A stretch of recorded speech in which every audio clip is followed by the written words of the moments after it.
पियाज भैया, किस हाल चाल चलत बा तहार? कुछ हमोक बतावा। अरे टमाटर भैया, इश्क में हम तुम्हें क्या बताएं?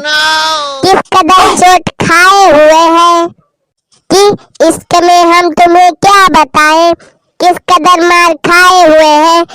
कल मारे थे उसके बाप ने, आज उसके भाई भी आए हुए हैं।